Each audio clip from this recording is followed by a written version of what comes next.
Hello everyone, this is Direwolf20 and welcome to my Red Power 2 pre-release 6 Spotlight Part 2. LRM has added a bunch of other things, a couple tweaks, couple changes, and a couple other things that were taken care of since my last Spotlight was recorded. So I'm going to go ahead and record Part 2 here, where you get to see all the other cool stuff that made it into pre-release 6. There's a bunch of things actually that have been added, and some things that I just didn't get a chance to cover in the last video. So without further ado, I better jump right in and talk about pre-release 6, Part 2.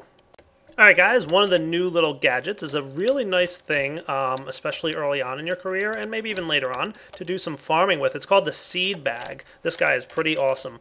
Check this out. When you get some canvas and some string, you're able to create a seed bag, which as you can see, if you right-click, it doesn't do anything right now, but if you shift right-click, you have the slot to put some seeds in there. And as you fill it up with seeds, you'll note that it has a little damage bar to indicate how much it's full. And if it's all the way full, it kind of fills it up all the way.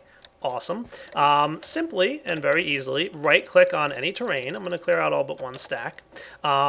That is available to accept these seeds, and boom, it'll fill out a pretty decent size. Looks like 2 by 2 from all directions, or a 4 by 4 or 5 by 5 in total. And yeah, that's a massive amount of seeds getting planted there. And if we check our inventory here, you'll see it pulled all the seeds out of the seed bag. So you have a nice, quick, and easy way to plant a bunch of seeds and, automate a little bit of the replanting of seeds as you get going in the farming here. Pretty cool change right there. And on the topic of bags, you can now dye your bags with certain dyes. Check that out. So pretty cool way to differentiate between what kind of bags you have going on. Don't mind me, I'm just chilling with a bunch of multicolored bags. Awesome. And I should also note that seed bags will automatically pick up the particular type of seed. As long as the seed bag is in your hotbar, it'll automatically collect it and put it in there. Awesome.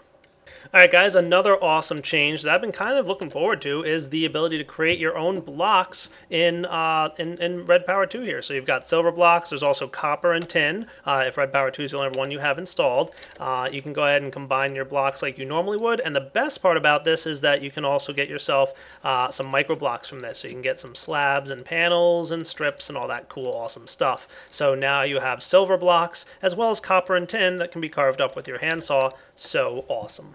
We've also got a new enchant available. LRM added her own enchants in prior versions of Red Power. This is a new one called Vorpal. The Vorpal enchant has a random chance to cut off an enemy's head. How cool is that? So let's go ahead and get ourselves some zombies and see if we can't get this to happen. So I'm going to just get a regular old zombie spawner here.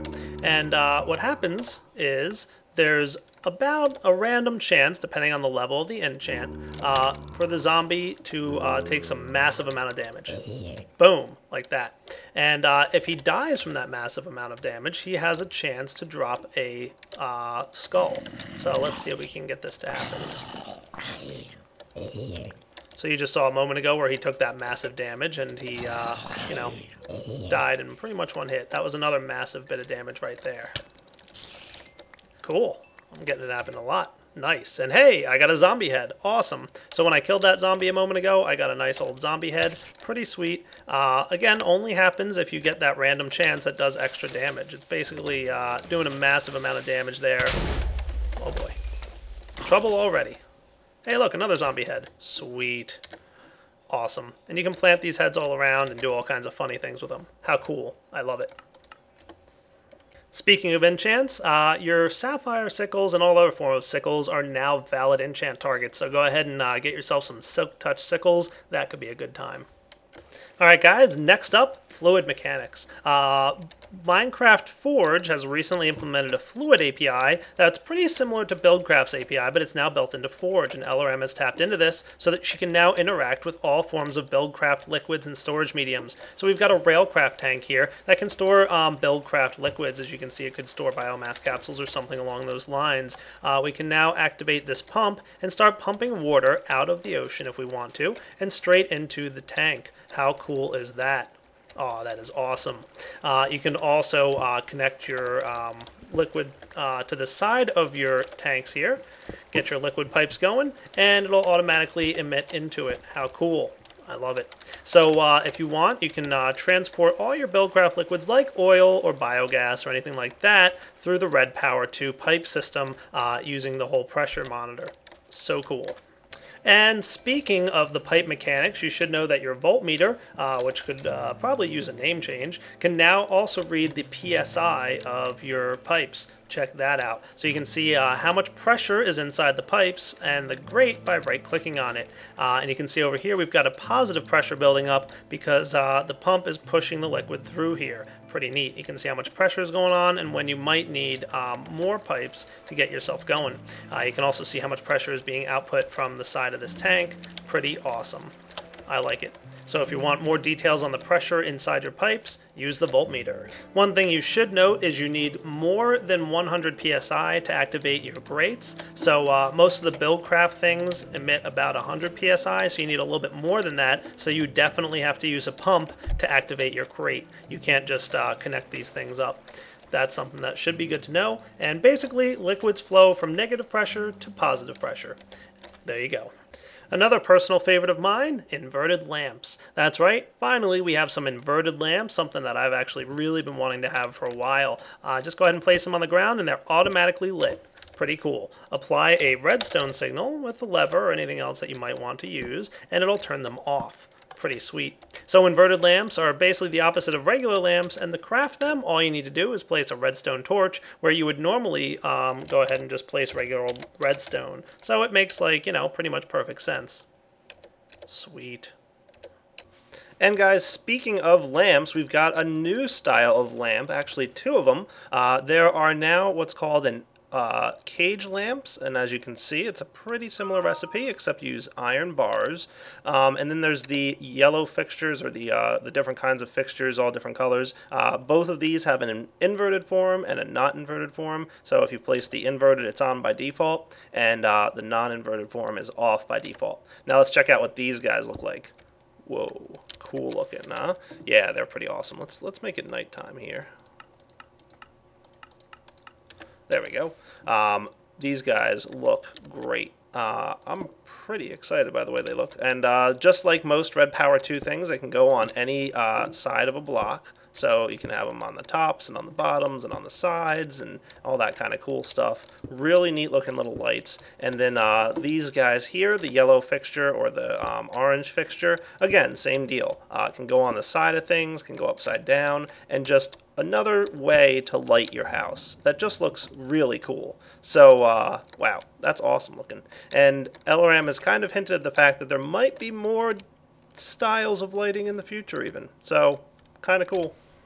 I'm excited by this change. I think it's really, it's going to make for some neat designs. I kind of think that one of these cage lamps would look really good on the top of a TARDIS, by the way.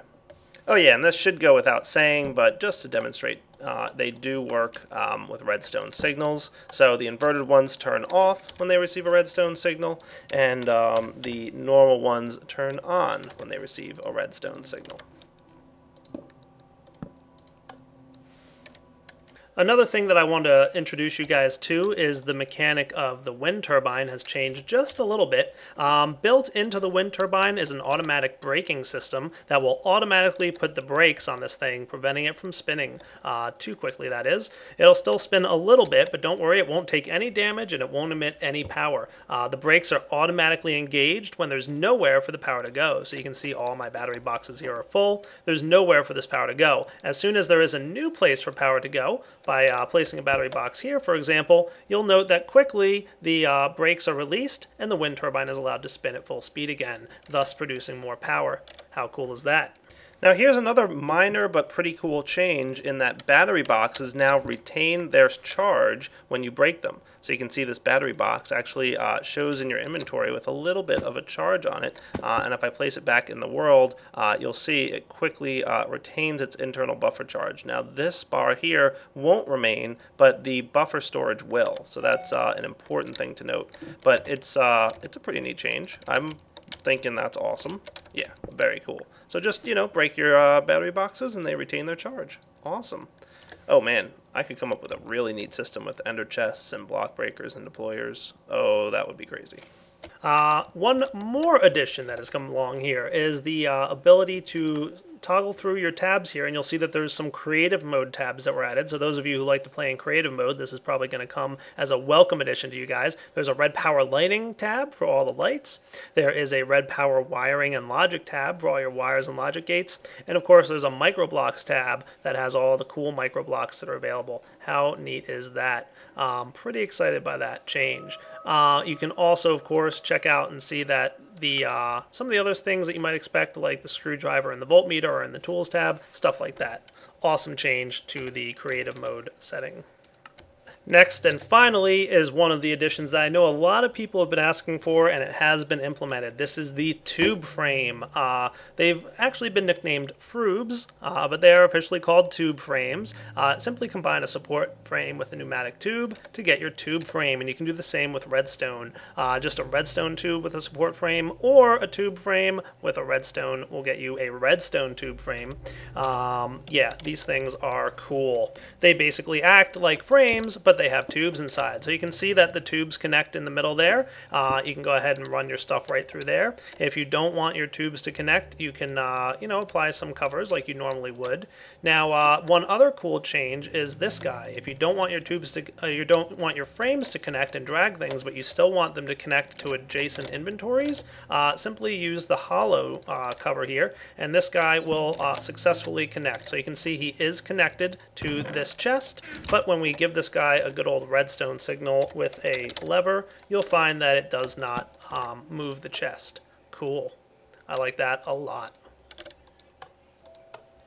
Pretty neat. And you can, of course, connect block breakers and deployers and all kinds of other cool stuff, and your redstone tube frames will connect and act just like you would hope they would. Such an awesome change that really, really helps with the making of tunnel bores and all that stuff. It's now possible to make a 1 block wide tunnel bore if you really wanted to. How neat is that?